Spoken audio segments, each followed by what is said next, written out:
Қазақ даласын жылқы жануармен біте қайнасқан кең атырапқа теңеуге болады. Ежелден қазақ қоғамында сәйгүліктің орны ерекше бағаланған. Ал бәйге сол тұлпарлардың нағыз сынға түсетін сайысы. Бәйге қазақтың ұлттық спорттары арасында ең көне әрі ең кең таралған түрлерінің бірі. Бұл тек жылдамдық жарысы емес, батырлық пен шыдамдылықтың айнасы. Бұрын бәйгеге қосылған аттар түстік, күндік жерге, ұзақ қашықтықтарға шабады. Ал қазір жаңа ереже бекітіліп, шақырымға қарай тай жарыс, құнан жарыс, дөнен жарыс, жорға жарыс, аламан бәйге өткізіледі. Әрбір жүйрік баптау мен дайындықты талап етеді. Қазақ халқы бәйге аттарын ерекше күтімге алған. Құлагер, ақбақай, маңмаңгер сияқты сәйгүліктерді ән-жырға қосқан. Аттың күш-қуатын сақтау, бабын табу нағыз шеберлік. Бәйге шабандоз бен тұлпардың бірлігіне тікелей байланысты.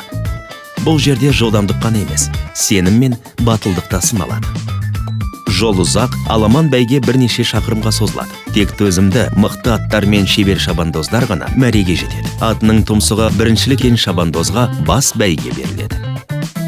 Ал қатарласып келе жатқан атқа қамшы тигізуге немесе басқа аттарды жасқауға, айғайлауға, ысқыруға, жарыс жолынан шығып кетуге, төте жолмен жүруге болмайды.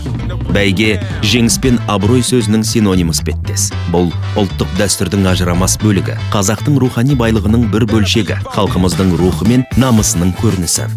Жазушы этнограф Бекен Қайратұлы бәйгеге 9 тай-тояқ алтын, 9 күміс жамбы немесе 9 түйе, 9 құланды бие, 9 кілем, 9 тон, 9 шапан, 9 торпақ сияқты 9 түрлі бұйым берілгенін жазады. Көп жағдайда ат иесіне бәйге маңызды емес, жүйрігінің топ жарып озып келуі маңызды.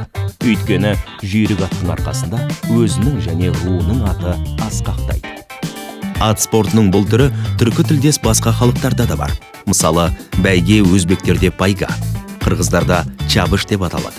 Қазір бәйге ауыл аймақ мерекелерінде, халықаралық спорттық жарыстарда жиі ұйымдастырылады.